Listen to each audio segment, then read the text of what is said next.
कई स्कूलों में गबन हो रहा है, तो जमूर स्कूल ही क्यों है? दरअसल और स्कूल वाले जो है वो भाजी में नमक के बराबर गबन करते हैं। और ये जो माहिर तोड़ीबाज है, सियासी दीमक है, जिस पार्टी को लगते है उसकी भट्टी बढ़ा देते हैं। कई मिसालें हैं। तो ये लोग डायरेक्ट भाजी ही का नमक के बराबर नहीं कर रहे, भाजी के बराबर गबन कर रहे हैं। और हम देखते हैं सर, आते जाते तो कोई स्कूल पहले पतरे की थी, कोई स्कूल डेवलप नहीं थी, लेकिन अभी वहाँ डेवलपमेंट हो रहा है। पतरे से आरसीसी में वो कन्वर्ट हो चुकी है।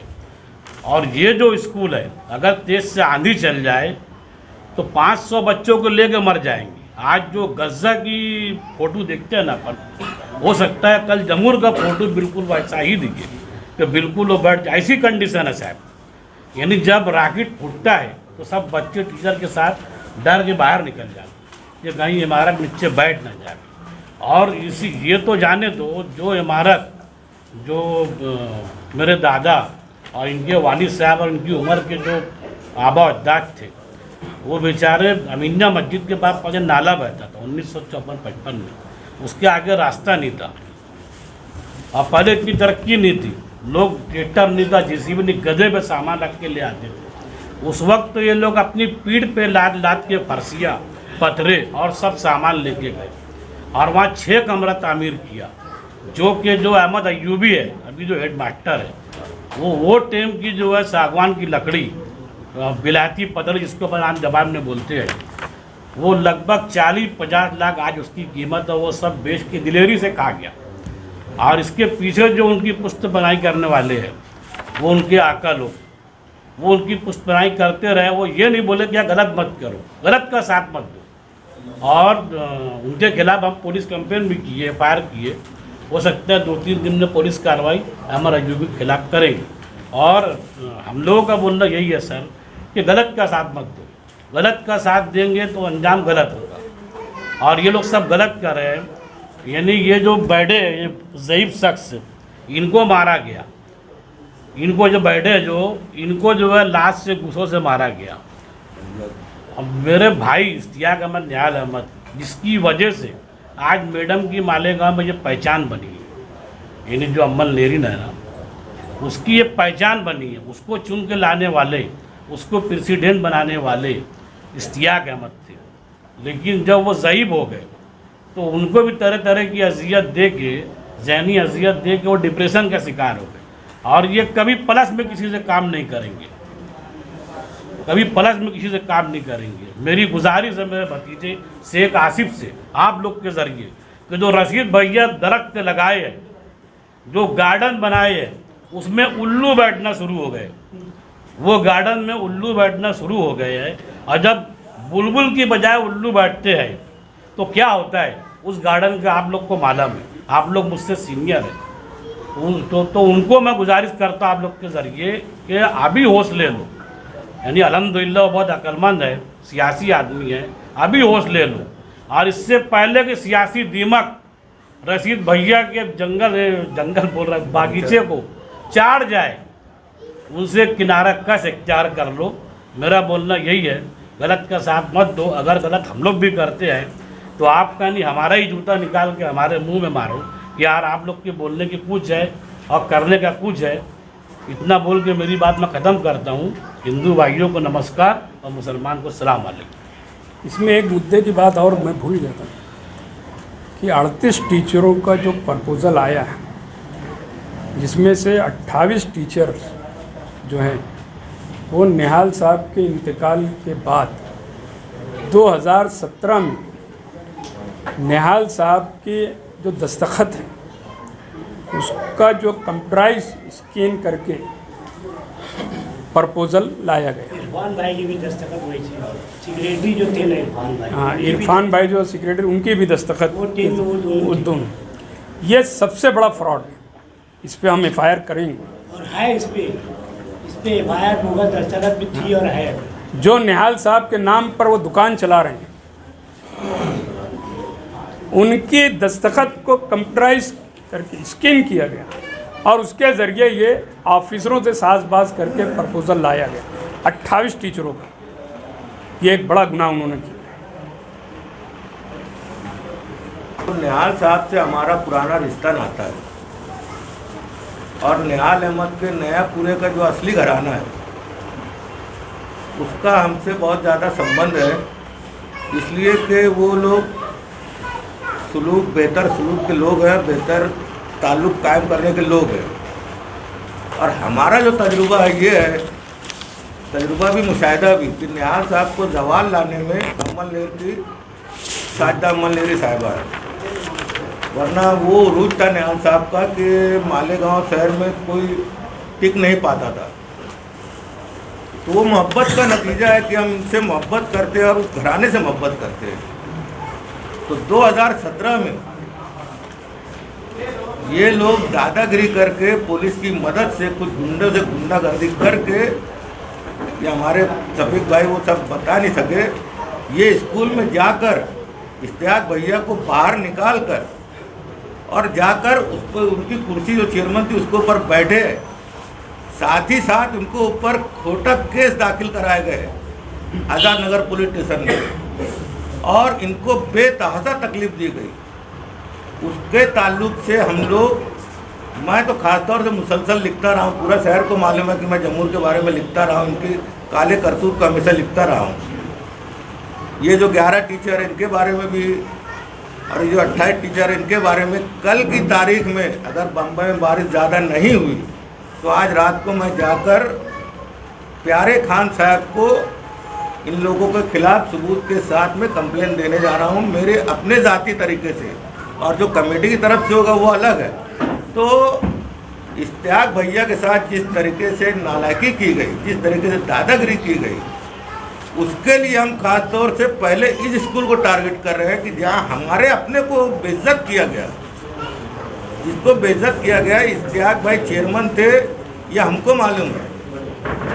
बहैसियत चेयरमैन के मैं उनसे कुछ स्कूल के कामकाज भी करवा चुका हूँ, तो मैं जानता हूँ कि ये चेयरमैन थे और ये लोग नकली चेयरमैन हैं। और इसके साथ में मुझको बड़ा ताज्जुब होता है कि स्कूल के टीचरों के मातहत जो बच्चे पढ़ते हैं वो क्या पढ़ते होंगे, दोगले, कमज़ोर और इंतहाई चापलूस टाइप के जो टीचर हैं, वो बच्चों को क्या तालीम चाटी करते हैं। बड़ा अजीब बात है। तो आज मुझे बहुत अच्छा लगा कि जो लड़ाई मैं मुसलसल कब से कई बरसों से लिखते ने तहरीरी तौर से चला रहा था, अब उस लड़ाई में बहुत सारे लोग उसमें शामिल हो गए। मुझको खुशी है, मेरे लिए आज बहुत खुशी का दिन है कि आज उस लड़ाई में बहुत ज़्यादा लोग उसमें शामिल होंगे और इंशाअल्लाह इस लड़ाई में फतेह होगी। वो लोग मुझको जो है चेयरमैन बन जाए, क्योंकि जमूर से ज़्यादा आवक तो वहाँ की है ना, तो वो कहीं कहीं बन सकते हैं। लोग उनको मान रहे हैं, ये लोगों की गलती है। और जब तक लोग मानते रहेंगे, वो जो नालायक राजा है वो राज करता रहेगा। अगर लोगों में मत ला गई, जालिम अगर जुल्म नहीं सहना है तो जालिम का सर काट दो, जुल्म बंद हो जाएगा। और जुल्म सहते रहेंगे, जालिम आज उस पर जुल्म कर रहा है, कल दूसरे पे करेगा, परसों अपने ऊपर करेगा। जालिम का सर काट दो अगर जुल्म नहीं चाहते तो वो जुल्म बर्दाश्त कर रहे हैं। वो जो डरपोक टीचर है और जो वहाँ के लोग हैं, वो उनको जो वो जुल्म बर्दाश्त कर रहे हैं, इसीलिए वो जो है जुल्म कर रहे हैं और अपना आपको मनवा रहे हैं। हेड मास्टर भी ऐसा है ना, रिटायर हो हेड मास्टर, वो उनकी चलतन अपनी जान फजीयत में कर ली है। यानी कानूनी तौर पे हर जगह उनको दुश्वारी आ रही है और वो लोग मदद करने को तैयार नहीं, करेंगे भी नहीं मदद, क्योंकि वो है ही नहीं ना। वो अगर कहीं मदद करने जाएंगे तो गवर्नमेंट का ऑफिसर पूछेंगे कि आप कौन हैं, तो उनकी हैसियत जमूर में चपरासी के लायक भी नहीं है, क्योंकि चपरासी के पास भी उसका अप्रूवल है, प्यून है, चपरासी है, रिकॉग्नाइज है गवर्नमेंट, वो कुछ नहीं है। उनके पास सिर्फ निहाल अहमद साहब है, जो उनकी दुकान है। वो कभी अमृत भाई पटेल के सामने ज़बरदस्ती खड़ा करके तोड़ी करते हैं, और वही अय्याम में सुभाष भामरे से भी ले लेते हैं कि भैया हम तो यूं ही उनके पास गए थे, हम तो अंदर तुम्हारा सारा तुम भी दो। तो उनका काम ही यही है, बिकने का। अभी पीछे जो है वो रशीद भैया उनको प्रेसिडेंट बना रहे थे बुलंद को, वहाँ उनको भी मुँह की खिलवा दिए, बिक गए। तो इनका काम है बिकना, कीमत लगाने वाला चाहिए, वो बराबर बिकेंगे। सब आएगा तो हम वहाँ देंगे वो सब। वो अभी हम मीडिया में और पब्लिक में फ्लैश नहीं कर सकते क्योंकि उसमें कानूनी दुश्वारी है। हमारे पास सब सबूत है, इंक्वायरी होगी, पुलिस इंक्वायरी हो या जो जहाँ भी इंक्वायरी की बात होगी हम वो सब जवाब वहाँ देंगे और सबूत के साथ। तुम लोग चाहोगे तो उनसे फिर ऑफिशियली उनसे मांग सकते हो। तालीम माफिया के खिलाफ जो जंग मतलब शुरू की जा रही है, क्या ये एमएलए साहब के लेटर हेड पर सब कुछ चलेगा? एमएलए वर्किंग कमेटी ही वही है। कमेटी है, लेकिन जहाँ भी तकरारें दी जाएंगी क्या वो एमएलए के लेटर हेड पर दी जाएंगी? दिया गया सिर्फ जमूर जनरल अगर मतलब सुनिए, तो हम जब शुरुआत की एक जगह से तो ये 14/5/25 को एमएलए मुफ्ती इस्माइल साहब के लेटर हेड पर दादा भूसे को शिकायत की गई। ये सबूत है, जहाँ जैसी ज़रूरत पड़ेगी हम वो काम करेंगे। और भी बाकी स्कूलों के भी मामला शहर में है, इससे कोई ना वाकिफ नहीं है कि शहर में कितनी स्कूलों में कितने भ्रष्टाचार, कितने फर्क बिल, कितना टीचर घोटाला हुआ है, क्या उसके भी कागजात निकाले जाएंगे? हम शुरू किया यहाँ से, शहर की आवाम अगर साथ दी, शहर की आवाम को लगे समझे कि वाकई एजुकेशन लाइन में बहुत ज़्यादा भ्रष्टाचार है और आवाम ने साथ दिया, तो हम हर भ्रष्टाचार के खिलाफ लड़ेंगे। खाली जमूर और टीएम की बात नहीं हो। सभी शहर की आवाम खुद रोड पर नहीं आती, शहर की आवाम को रोड पर लाना पड़ता है, लाया जाता है। अगर आप इस सारे मामले को उजागर करेंगे तो शहर की आवाम आपके साथ आएगी। आप कहेंगे शहर की आवाम अगर साथ आती है तो शहर की आवाम खुद आपके साथ नहीं आएगी। आज हम यहाँ पर क्यों आए हैं? एक मिनट, आज हम यहाँ क्यों आए? शहर की आवाम को ही उजागर करने के लिए आए हैं। शहर की आवाम को बताने के लिए मीडिया को बुलाया गया है। और मैं समझता हूँ कि शायद बहुत कम ऐसी प्रेस कॉन्फ्रेंस होती होगी जिसमें इतने लोग शामिल रहते हैं। खास करके तालीम माफिया हर मामले, आज तो हम तालीम माफिया जो सबसे बड़े हैं शहर में और घुसपैठिए हैं, एक वो हैं जो लीगली तौर से करप्शन कर रहे हैं, यहाँ तो दादागिरी करके घुस गए और पूरा हड़प करने की कोशिश कर रहे हैं। स्कूल के भ्रष्टाचार से सिर्फ कुछ टीचर मुतासिर हो सकते हैं, लेकिन स्कूल एडमिशन फीस के नाम पर पूरा शहर मुतासिर होता है। हर घर का बच्चा एडमिशन फीस के नाम से परेशान है।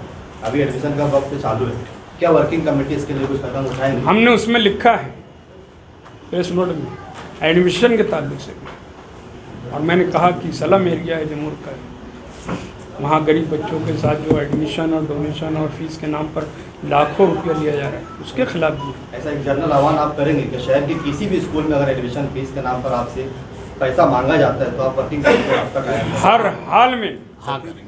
इलीगल तौर से अगर कहीं किसी के साथ ज़्यादती हो रही है, रुपया पैसा मांगा जाता है, तो एमएलए वर्किंग कमेटी हर जगह सामने आएगी। आपने कहा कि शेख आसिफ और शेख रशीद के बनाए हुए बागीचे में शेख रशीद के बनाए हुए बागीचे, उल्लू घर में है। हाँ उल्लू घर, हाँ जिन्हें भी आपने उल्लू कहा होगा, हाँ, वो उल्लू इससे पहले भी किसी और बागीचे में मतलब बैठा वो जहाँ गया वो बागीचा खत्म कर दिया, बागीचा खराब वो कर दिया। जहाँ गया वो बागीचा खत्म कर दिया। मुफ्ती साहब के साथ तो था, बागीचा खत्म हुआ। हैं? खराब हुआ ना। मुफ्ती साहब वक्त से पहले आँख खोल लिए, इसीलिए वो जिंदा है ना। वो हटा दिए थे। वो उनको हटा दिए, वो देखे कि लकड़ फोड़ आता है, लकड़ फोड़ आ गया है जंगल में, तो वो दरख्त से बचाने के लिए उनको हटा दिया और वो बच गए। और वो अभी भी मुफ्ती साहब के पास चक्कर काट रहे, अभी भी मुफ्ती साहब के पास चक्कर काट रहे, अभी भी चाट रहे। और मैं एक बात बता दूं, तलवाड़ा डैम का पानी, इनकी सियासत हिंदू और मुस्लिम पे मुनसिर है, इनकी कोई काबिलियत नहीं है। बैठे अखबार के, इनके अखबार में पढ़ा मैं कि मुस्तकीम तलवाड़ा साहब दादा भूसे के ऊपर ये बोल के फायर कर रहे कि तलवाड़ा डैम, चंकापुर का डैम, ये कॉरपोरेशन की मिल्कियत है, इसका पानी दबाड़ी को या मालेगांव के आउटर को नहीं लेने देंगे, नहीं लेने देंगे। ऐसा अखबार में, इनके अखबार में। मिल जाएंगे काफ़ी। अवामी आवाज़ में भी डिसिप्लिन के बारे में, यानी भड़काऊवादी हिंदू मुस्लिम के बीच में दीवार उठाने वाली सियासत उनकी है। आज वो दादा भूसे के पास भी तलवे चाट रहे, वहाँ भी चक्कर मार रहे, समझे क्या? तो इनकी आदत है, ये कहीं भी गिर पड़ते हैं, समझे क्या? ये अपना काम कराने के लिए कोई भी हरबा इस्तेमाल करते हैं। जमूर हाई स्कूल का जो भी मामला था आपने बड़ी सीरियस और ताकत के साथ उठाए, तो ये आज का मामला तो है नहीं, इसके पहले आप लोग कहाँ थे? इसके पहले मैं नहीं था ना। आज जो पोस्ट मुझे ये लोग दिए, मैं ये पोस्ट पे नहीं था। ये लोग मुझे जिम्मेदार बनाए, जितनी जिम्मेदार बनाए उस दिन से जितनी मेरी ताकत है मैं काम कर रहा हूँ। और अल्हम्दुलिल्लाह यूसुफ इलियास साहब हैं, सबीक राना साहब हैं, भैया है, और सभी लोग जो है, यानी सभी लोग साथ दे रहे हैं। और जहाँ तक मेरी अकल जा नहीं रही है उससे ज़्यादा ये लोग काम करके बता रहे हैं। और मैं जो है किसी को पराया कभी समझा ही नहीं, यानी मुझे तो कोई पहचानता भी नहीं, और मैं एक आम आदमी की तरह रहता हूँ। मैंने अपने माले गांव की आवाम की तो कभी किसी को परायापन देखा ही नहीं, सब मोहब्बती है। नदी के उस पार भी मेरे दोस्त लोग हैं, सब मोहब्बती है। और इस बार भी दोस्त है। मेरी जो रूटीन है साहब, मेरी सुबह मुसलमानों में होती है, शाम हिंदुओं में होती है, ये डेली मैंने कभी किसी के अंदर परायापन देखा नहीं। और जब मेरे को लोग जिम्मेदार बनाए हैं तो उस वक्त जब मैं काम कर रहा हूँ, और इंशाअल्लाह अल्लाह ताला काम करते रहूँगा। और मेरी जीत के लिए नहीं कर रहा मैं, सिर्फ जो आवाम है इसमें आवाम की जीत रहेंगी, क्योंकि वो पब्लिक प्रॉपर्टी है। वो पब्लिक प्रॉपर्टी है जिसको जो है अमल लोग न्यायल अहमद साहब की प्रॉपर्टी समझ के उस पर कब्जा की है। न्यायल अहमद साहब की जो भी प्रॉपर्टी है वो पहले से ही उनके पास है, पहले जितनी प्रॉपर्टी वो उनके पास है, और ये पब्लिक प्रॉपर्टी पे भी वो कब्जा जमाने की कोशिश कर रहे हैं। ठीक है। अभी आप सभी लोग का साथ चाहिए। किसी ने वर्किंग कमेटी को कोई शिकायत की है कि इस तरह के मामला हमारे साथ हुए, और हमने लिखा है 38 टीचरों की भर्ती का, हमने दिया है, लिखा है 11 टीचरों के साथ जो, तो जाहिर है कोई ना कोई मिला है तब ना हमारे पास ये बात आई है। अगर वो सामने नहीं आ सकता, वो जब इंक्वायरी होगी बराबर आएंगे। अन्नू बिडर साहब